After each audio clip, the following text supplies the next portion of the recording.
So turning now to the Reformation, it's worth looking at a couple of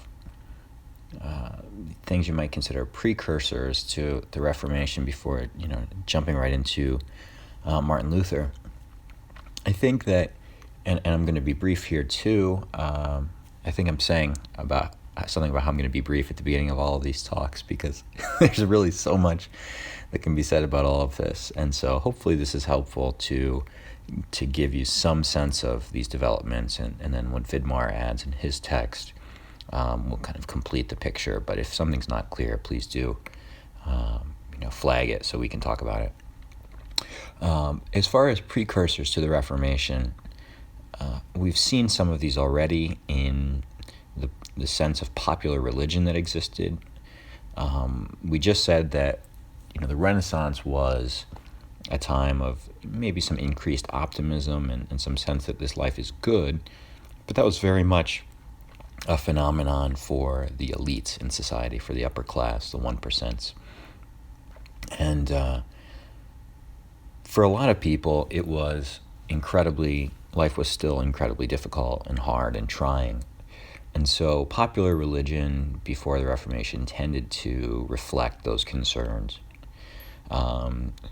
Death and judgment were constantly on people's minds. They were constant themes of preaching, of artwork. The passion and death of Jesus was, appropriately enough for us in Lent, but the passion and death of Jesus were constantly reinforced and very much a part of the piety. Jesus on the cross, Jesus crucified, those were, that was a very common point of reflection. Of course, there was great devotion to the saints in the Middle Ages because people realized or had this sense that they needed some help in order to sort of get to the finish line, that otherwise life was so hard. And so devotion to the saints and relics was tremendously important. We also start to see development of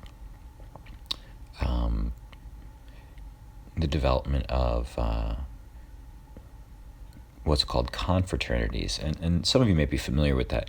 I mean, the CCD, Religious Education for Children, stands for the Confraternity of Christian Doctrine. But confraternity was the idea of a group of people kind of gathering together, often around a particular devotion. There would be confraternities of the Rosary and other acts of piety. And so people start to gather in these kind of smaller communities to grow in faith and to pray. And so the development of confraternities kind of on the eve of the Reformation, but also during and after, will be important.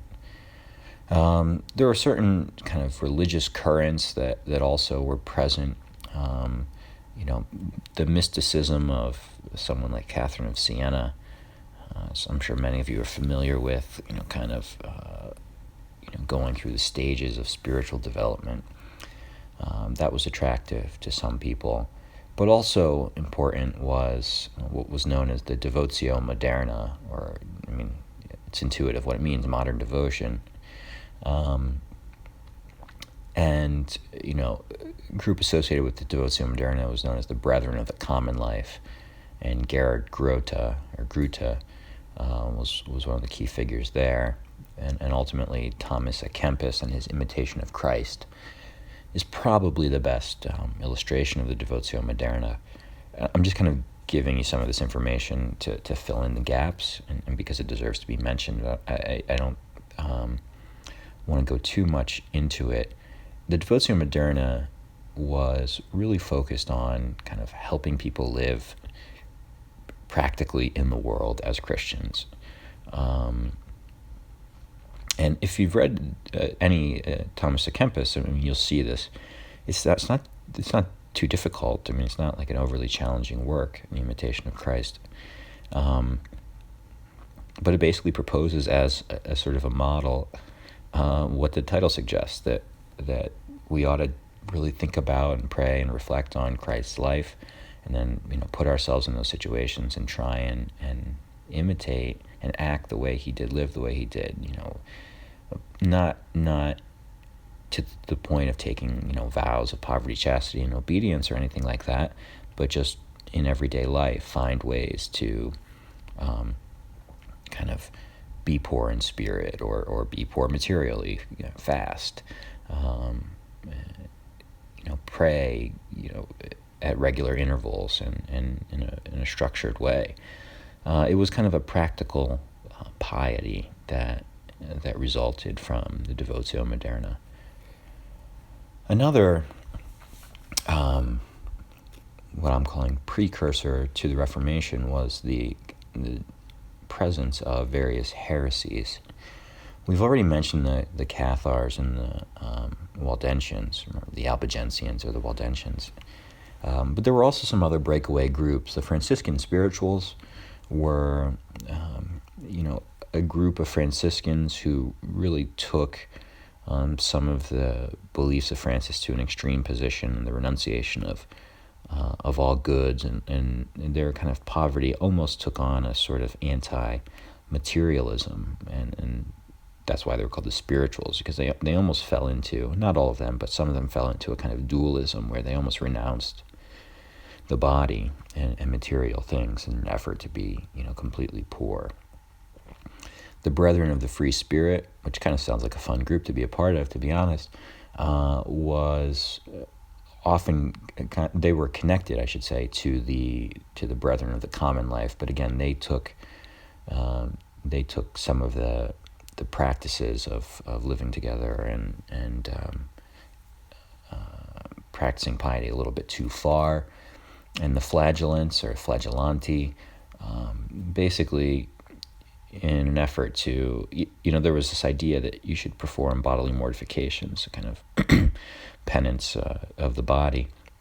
And this would sometimes include, wearing hair shirts or various forms of things that would make you uncomfortable, including, whipping yourself with a whip. And the Flagellants would do this in incredibly excessive ways. They would parade through the streets of a town and be bloodying themselves, and of course that was to call to mind the passion of Christ. But all of these were taken to excesses and condemned.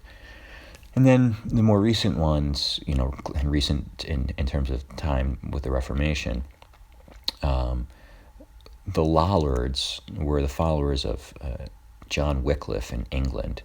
And Wycliffe was, a very learned man, very smart guy. And one of the things he really thought was important was that people should be able to read the Scripture and hear the Scripture proclaimed, frankly, in their own language. And so,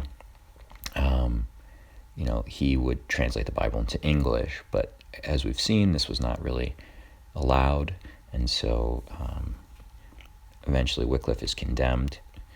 And in the same vein, we already talked about Jan Hus at the Council of Constance, and he wanted vernacular liturgy, vernacular scripture, and the laity to receive the chalice.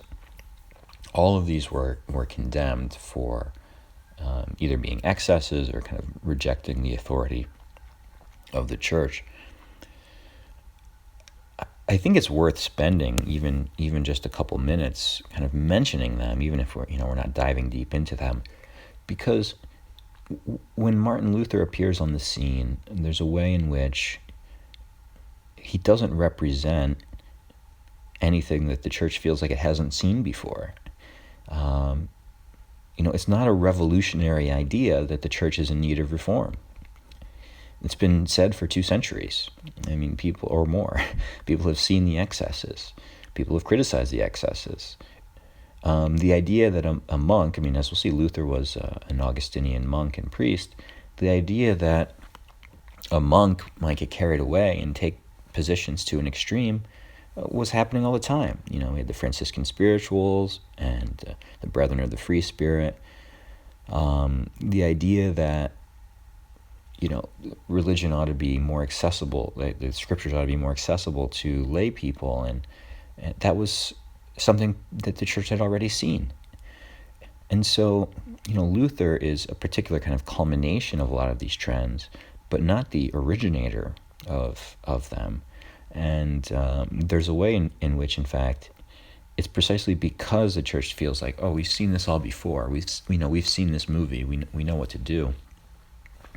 That they kind of underestimate the way in which he represented a unique situation for the church. And what was unique, frankly, about his situation was that it overlapped and was interwoven with the political situation in the Holy Roman Empire. So that's kind of setting up Luther, and probably people have a general sense of him, but it's worth giving it just a brief background. He was born in 1483 into a kind of working class family. He attended a school run by the Brethren of the Common Life, and had a very kind of, this is a word that didn't exist at the time, right? But a sort of puritanical upbringing. Discipline was very strict and kind of even cruel, both at home and in school.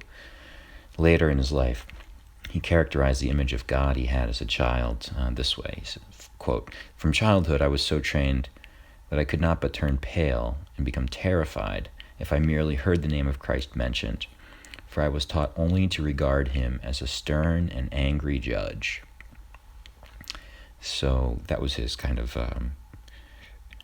that was his upbringing. At one point later in his life, in his sort of early adulthood, he experiences a kind of intense period of, depression, malaise, despair, a combination of all of those things.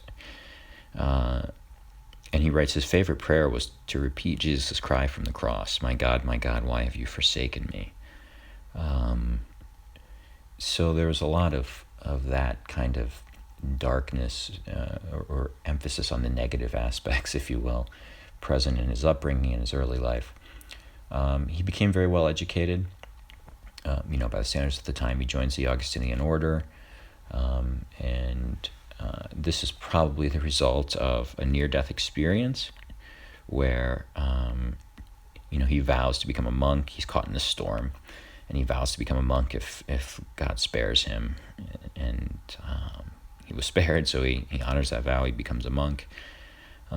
His father didn't want him to do that, but Luther was drawn to it in part because of the vow, and in part because he'd sort of become convinced that this was the best way to ultimately be saved.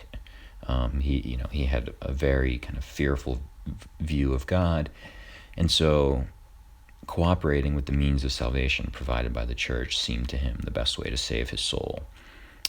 He was ordained a priest in 1507, and eventually will go on to, additional academic studies. He teaches moral philosophy, and then pursues biblical studies, earning degrees in biblical studies and theology. So he's set up for an academic career. He has an important kind of experience in 1510. He goes to Rome for a conference of Augustinians, the Augustinian order, and he's kind of the representative from his region, and he sees what's going on in Rome, and he writes afterwards, I would never have believed the papacy was such an abomination if I had not myself seen the Roman court. So this was certainly a formative experience to see some of the corruption, see some of the, hear the rumors, the gossip about what was going on, impacted him. In 1512, he received his doctorate in theology and became the professor of scripture at the University of Wittenberg. And it was this time, this study of the Bible, that starts to bring about a transition in kind of his own thinking, his own theology. He becomes utterly convinced that it's faith alone that can justify a person, and that there's nothing that anyone can do to change that. There's nothing we can do to sort of earn our salvation, and that is only faith alone. This does cause him to kind of question the role of the church, not as a whole, but in specific ways. What's the nature of the sacramental system or sacraments in the priesthood? If it's ultimately faith alone that saves us, what does that mean? This led him to kind of become much more reliant on the Bible as the sole source of authority for the Christian. And we see a transition really in his own sort of spirituality and his own thinking. There's a lot of talk, and you'll see in biographies of Luther, about a kind of tower experience, maybe around 1515 or perhaps 1518, where he kind of just has this light bulb moment, right, where he realizes all of this struggle with God that he's been going through in his life. It's really just faith alone. It's very hard to say whether that's accurate or whether it was just like the culmination of a long period of reflection and study and prayer. Nevertheless, he kind of moves away from this position of God as stern and angry to one of God as just asking us sort of to believe in him in order to be saved. So one of the kind of flashpoints, if you will, was, and I'm sorry, I should mention it because as you're looking at your outline, justification by faith alone. These are the solas, right, of the Reformation: sola fide and sola scriptura. The authority comes from the Bible alone.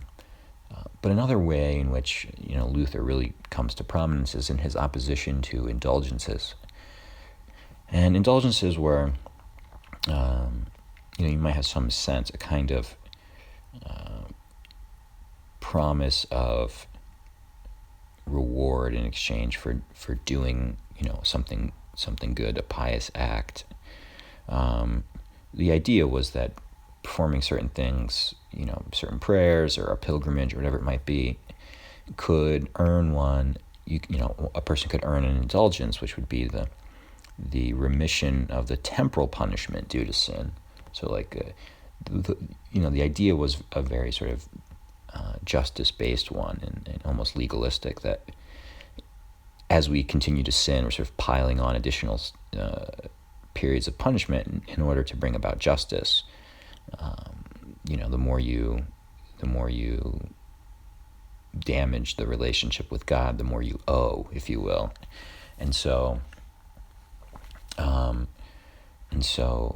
these indulgences were a way to remit some of those punishments. Certain indulgences, what we call plenary indulgences, could remit the entire temporal punishment due to sin. And that could be either for yourself or for a loved one. So the development of that doctrine certainly precedes the Reformation period, but it was taken to a new level because, it started out as kind of, prayers and acts of piety, going on a pilgrimage, whatever it might be. You could get an indulgence. But then some bishops realize, and eventually popes will realize, well, wait a minute, we need to build a church here. We need to rebuild a church here. And contributing to the building of a church is certainly an act of piety. And so oftentimes these became a way of kind of asking for money to support a new church project. And so in exchange for your donation, you would get an indulgence. And a number of what were called indulgence preachers were sent out to kind of preach on this point and to encourage people to give in exchange for these indulgences. So in 1505, Pope Julius II issued an indulgence for the funding of the rebuilding of St. Peter's Basilica.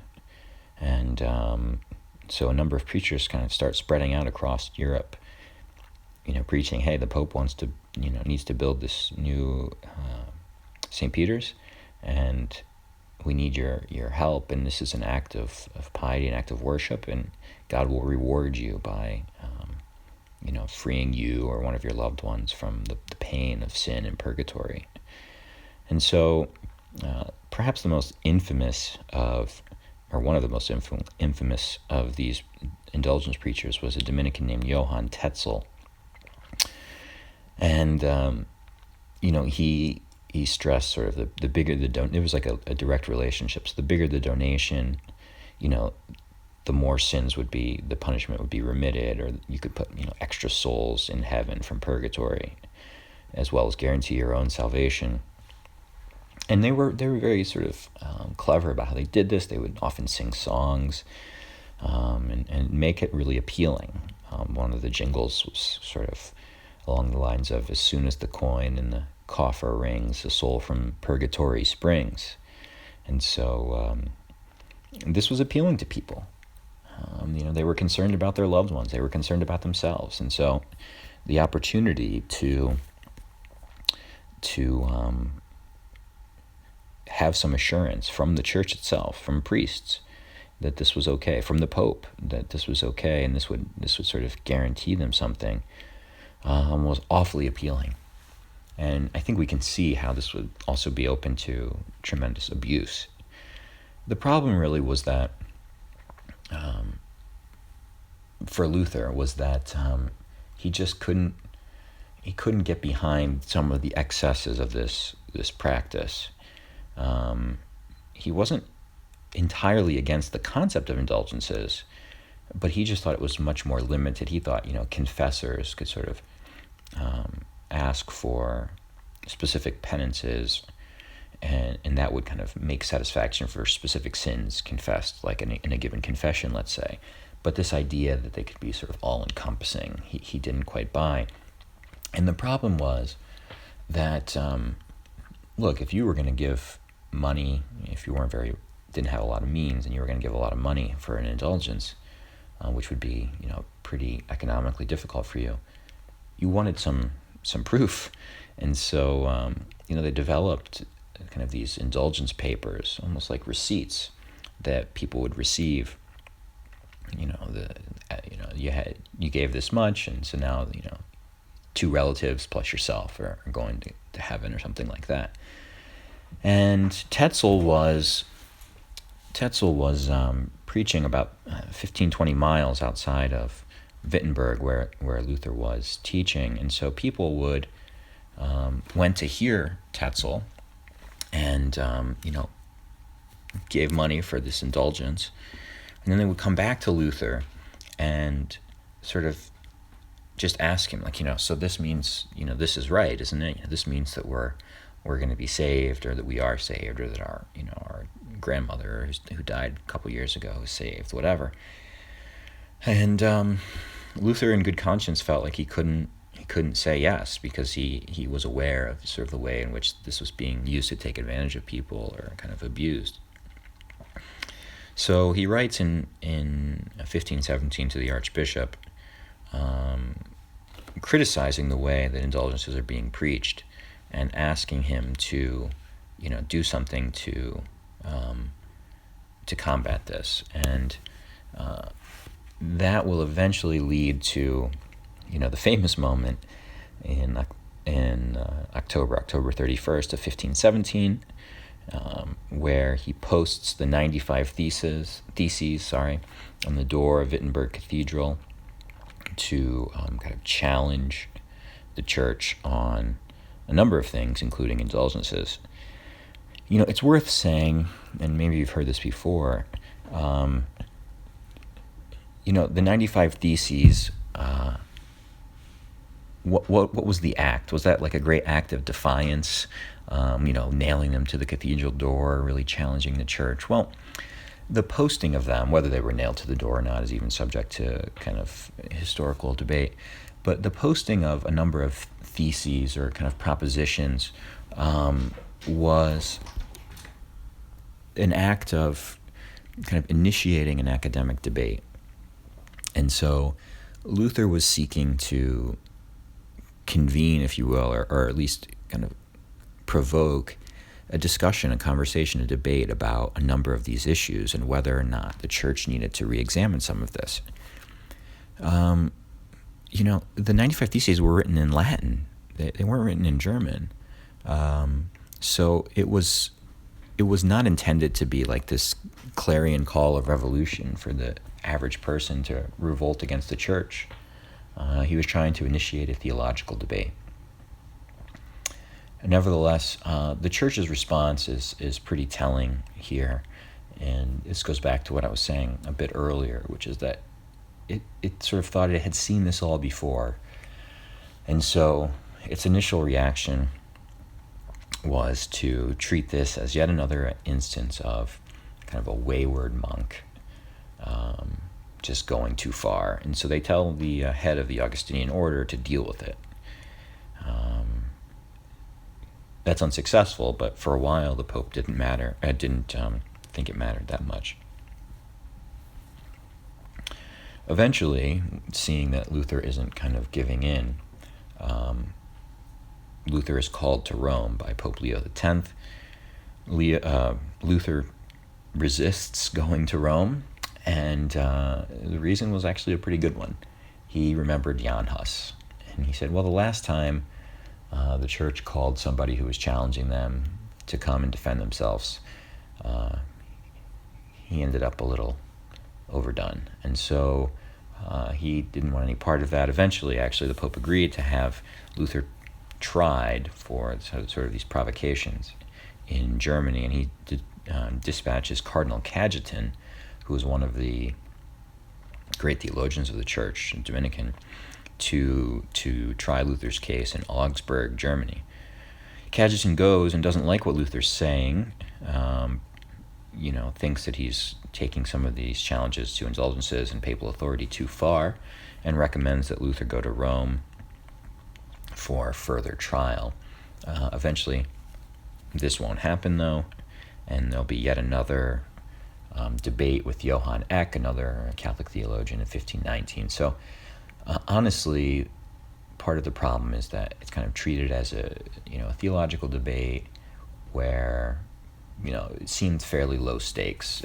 There was no rush to figure it out or to resolve it. Part of that, though, was due to, and this is part of the overarching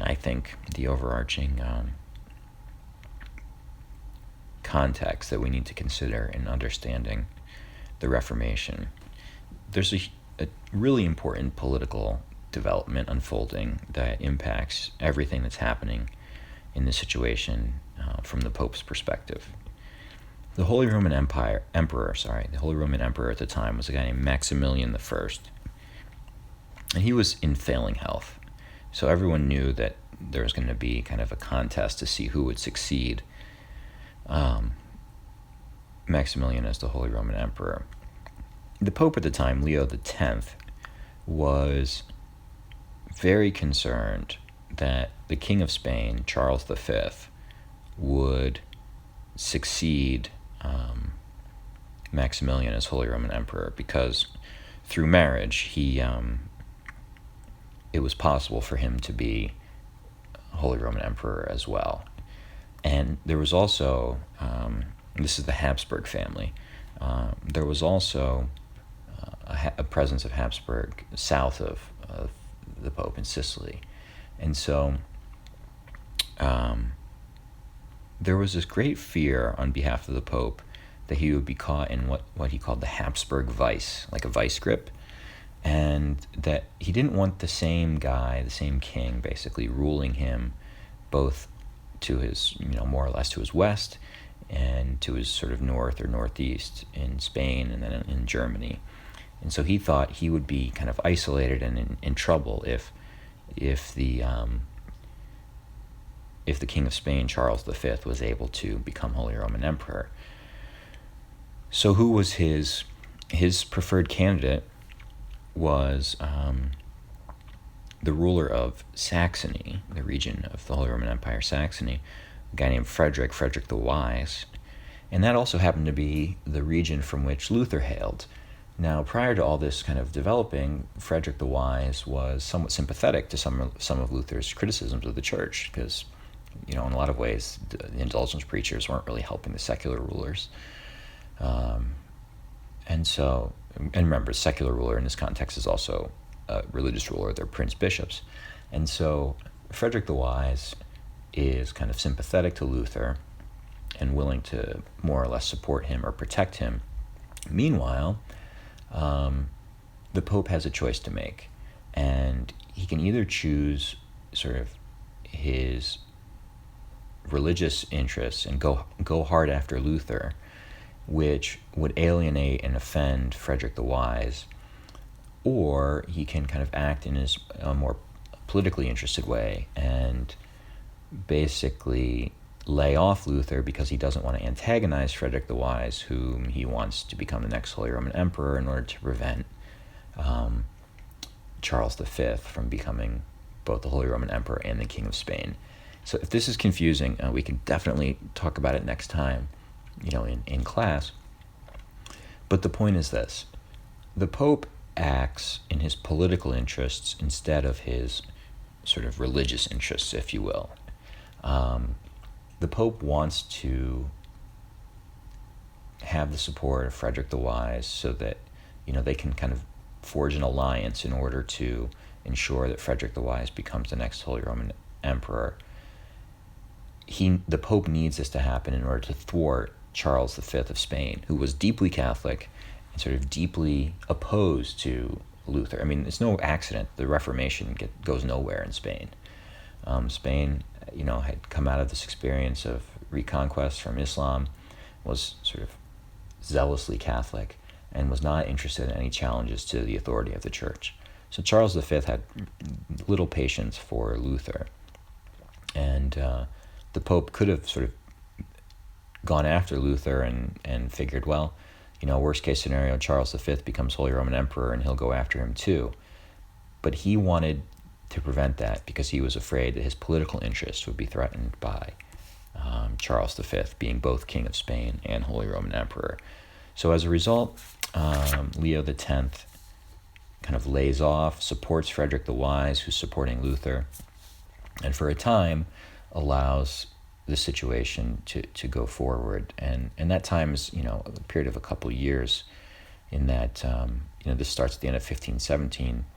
And between then and 1520, all of this is unfolding, and Luther is able to enjoy more protection and freedom to sort of operate than any of these other, people who were challenging the church would have had, in part because of this political dynamic that existed. However, in 1520, Luther pushes all of this really to the brink through a series of writings, an open letter to the German nobility, and as well as the Babylonian captivity of the church. These are both, I should say, very critical works against the church. He writes about ideas such as the Scripture is the main source of authority, but the church has blocked it off, has stood in the way of real reform by making the Pope the only interpreter of Scripture. He also revives some kind of conciliar theory that the Pope is standing in the way of real reform by blocking councils. He also thinks that the church has sort of what he calls shackled the Eucharist by refusing the chalice to the laity. And he thinks a number of the sacraments aren't really scriptural. He doesn't see scriptural warrant. So in the Babylonian captivity of the church, for example, he drops all the sacraments except baptism, communion, and penance, and eventually he'll drop penance as well, saying that it's not supported by Scripture. He rejects transubstantiation and develops a kind of a different version known as consubstantiation, which says that Jesus is present along with the substance of the bread and wine, which don't change. So the bread and wine are still there in substance, but so is Jesus. All of these obviously are challenges to the authority and sort of the orthodox teachings of the church on sacraments. So in 1520, Leo X publishes the bull Exsurge Domine, which condemns a number of Luther's theses as heretical. Luther's response was the freedom of a Christian, and in it he kind of responds to Leo and says, look, I can't accept these. Scripture is the primary source of authority, and it says something different than what you're saying. And he once again reaffirms faith alone and not any sacraments or anything that the church could do could impact salvation. So in January of 1521, Luther is formally excommunicated. And this would typically mean that he was sort of taken into custody and tried before the state. However, his support from Frederick the Wise kind of allowed Luther to enjoy some protection from, falling into the wrong hands, if you will. And so he's taken with some protection to Worms to appear at kind of his trial, the Diet or the Diet of Worms in 1521. Interestingly enough, in light of what I just said a couple minutes ago, Charles V does in fact become the Holy Roman Emperor. So Leo X acts against his religious interests and in favor of his political interests, and Leo X was hoping that Frederick would become Holy Roman Emperor, and that didn't happen. It was in fact Charles. So the Pope is kind of thwarted on that front, but in the meantime, Frederick the Wise is still a very powerful regional leader, and he makes sure that Luther is sort of protected on his way to the Diet of Worms. In 1521, in May, this takes place. I'm sorry, in April and May it takes place, and at this, with the emperor presiding, he's sort of given one last chance to take it all back in order to spare his punishment. And there's this famous moment where, he says, "I cannot lay my finger on that passage of Scripture," which shows that, this is not what's required of me. In other words, he believed his understanding of Scripture and his conscience dictated that these teachings that he was promoting were true. And he wouldn't, because he couldn't find any scriptural warrant for what the Pope was saying and what the Emperor was saying, he was going to keep going with what he believed. Frederick the Wise, now fearing the worst, fearing that he's about to be, condemned by the Diet and put to death, or jailed at least, but probably put to death, kidnaps, in a sense, the friendly kidnapping, Luther, and stows him in his castle in Wartburg, where he stays for a year. So again, this sort of political protection that Luther had from Frederick the Wise greatly assists his survival as someone challenging the church. Eventually, he's condemned by the Diet of Worms, and later in 1521, the Edict of Worms declares him an obstinate, schismatic, and manifest heretic. But once again, despite this sort of sentence, if you will, the political considerations of the time allow Luther to survive and to stay under the protection of Frederick the Wise. In the aftermath of the Diet of Worms, what's fascinating is Frederick is protecting Luther, and then Charles, the Holy Roman Emperor Charles, is basically absent from Germany for almost 9 years right after that, because he went back to Spain to tend to sort of other affairs back there.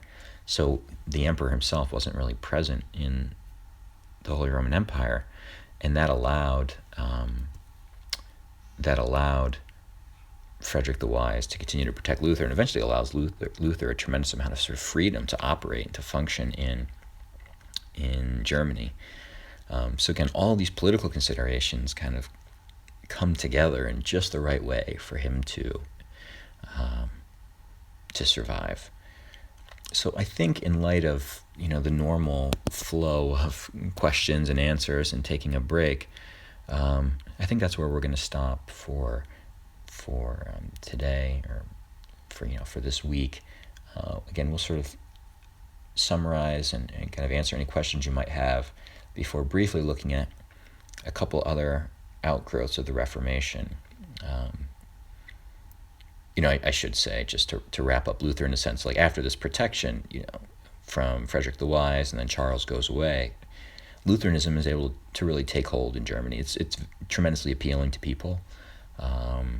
Translating the scriptures into German so that people could hear them proclaimed in their own tongue was very important. Of course, the printing press, we should also mention, was tremendously important during this whole period, this episode. All these works that Luther's writing can now be printed and circulated much more widely. So he's becoming more popularly known. His ideas are spreading, and so Lutheranism takes hold, and there's a successful kind of resistance of the church, which the church views as heresy and schism, but it's able to take hold. A number of people buy it. A number of the sort of prince bishops, not just Frederick the Wise, but some others in the Holy Roman Empire, are sort of impressed by it and also see it as a way to separate themselves from some of the confines of being under the Pope. And so parts of Germany become Lutheran. And there are some sort of religious wars that result early on. There'll be a lot more after this, but in the immediate period we're talking about, eventually, though, it is settled that whatever the religion of the prince, that's going to be the religion of the people of that province or that territory. And that's the Latin term cuius regio, eius et religio. And it means, kind of roughly translated, whose region, his religion. So whatever the prince is, if the prince is Catholic, the region's Catholic. If the prince is Lutheran, the region's Lutheran. So we will sort of pick this up next time, look briefly at Calvin in England, to see how Calvinism spreads, and talk about the English Reformation, and then look at how the church responds. So I hope this was workable as a way to keep moving the content of the class forward. And please don't hesitate to contact me if you have any questions. Thanks again, and I'll see you next week, Saturday the 8th.